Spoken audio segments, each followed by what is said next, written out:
Bon, faut qu'on refasse une vidéo, hein. Je te laisse le soin de commencer. Eh oui, comme prévu, comme prédit, j'ai terminé l'année dans la forêt et j'ai recommencé la nouvelle année dans la forêt. J'espère que tout s'est bien passé pour vous et j'espère que tout se passe encore bien pour vous. Voilà, parfait, merci beaucoup. J'ai plus besoin de toi, tu peux y aller.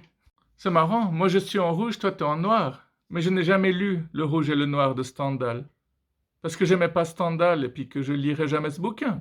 Je crois que j'ai jamais apprécié un livre que j'ai lu à l'école. Ça m'empêche pas d'adorer lire maintenant. Mais si je m'étais basé que sur les livres d'école, je détesterais lire actuellement. Ah, il y avait aussi la chanson En rouge et noir de Jeanne Masse.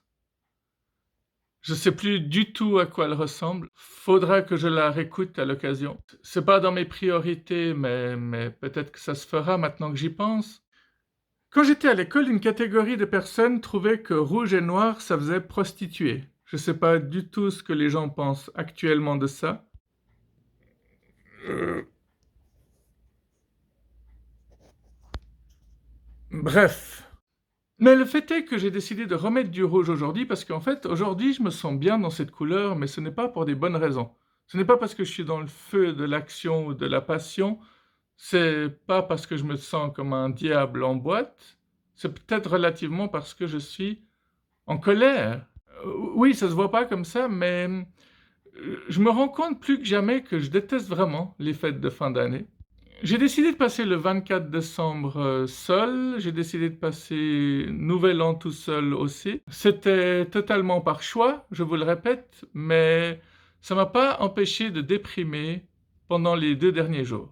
C'est marrant de dire l'année passée, c'est-à-dire il y a 3 jours. Bon, ça m'a pas empêché de passer le 25 décembre avec des gens, ça m'a pas empêché de voir des gens pendant toute la semaine. Mais le fait est qu'une fois de plus, je n'ai aucun bon souvenir du 1er et 2 janvier. À mon avis, c'est des jours tellement ennuyeux qu'on en mourrait presque, en fait. Je ne sais pas du tout ce que vous en pensez, et j'espère vraiment que c'est pas le cas pour vous, hein. L'année passée, pour casser cet ennui et pour passer une bonne journée, le 1er janvier 2021, j'ai fait que de monter des vidéos. J'ai fait que de prendre toutes les vidéos que j'avais filmées par-ci par-là pour les mettre ensemble et, grande catastrophe, je les ai toutes perdues suite à un problème technique. Ce qui fait que cette année, j'ai pas trouvé le moyen de me dire aujourd'hui, il faut pas que je déprime parce que ça me revenait sans cesse. Tout ce que j'ai perdu me revenait sans cesse, même si j'ai suffisamment de vidéos pour vous en présenter encore pendant 3 mois sans en tourner des nouvelles, hein. Alors voilà, c'est quelque chose que je voulais partager avec vous, et puis c'est pas forcément très joyeux, mais c'est peut-être nécessaire de le dire parce que certains se reconnaîtront peut-être. Donc, ce n'est pas parce que j'ai pas fêté Nouvel An que ça m'a empêché de me sentir mal le lendemain, hein, parce que la plupart d'entre vous, je pense qu'ils ont soit fait des indigestions, soit ils se disent qu'ils vont plus jamais boire, soit ils ont une gueule de bois dont ils n'arrivent pas à se débarrasser. Enfin, on est dans des états assez lamentables. Et puis les enfants, eux, ils voient les adultes dormir jusqu'en plein après-midi. C'est ultra glauque tout ça. Sans compter tous les disputes qu'il y a chaque année dans les familles. Et avec le temps, on se dit qu'il faudra peut-être éviter de les voir à Noël, finalement, vu que c'est chaque fois le même problème. Les mêmes catastrophes qui se produisent chaque année au même moment. Hein, quand on dit que la folie, c'est le fait de tout le temps refaire la même chose en espérant un résultat différent. Très intéressant la folie, hein. Je me suis aussi rendu compte que ne pas être fou, ça signifie aussi bien savoir discerner le bien du mal. Et je me permets de cracher encore une fois sur toutes ces personnes qui disent «Ah, il y a que les fous qui disent qu'ils sont pas fous», parce que si vous observez bien, ces personnes-là sont pas très intelligentes en général.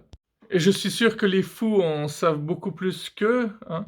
Vous savez très bien que j'aime pas les gens qui répètent bêtement des phrases sans même savoir ce qu'ils disent au final. C'est pas parce que quelqu'un a dit quelque chose, c'est pas parce qu'un politicien a dit quelque chose, c'est pas parce que quelque chose est écrit dans un livre que c'est vrai, hein. Sauf peut-être pour les médias, hein. On sait très bien que les médias ont tout le temps raison et qu'ils bossent pas du tout pour les milliardaires, on est d'accord. Bon, j'aime pas forcément faire des vidéos qui durent des plombes et des plombes, même si j'ai 1000 trucs à vous dire, même si cette semaine je risque de poster une vidéo tous les jours parce que j'ai trop de choses à dire et que je préférais que ce soit pas le cas. Ah, croyez-moi, hein, c'est pas facile d'avoir tout le temps des choses à dire, hein. C'est fatigant en plus. Décidément, je vois vraiment rouge partout, quoi.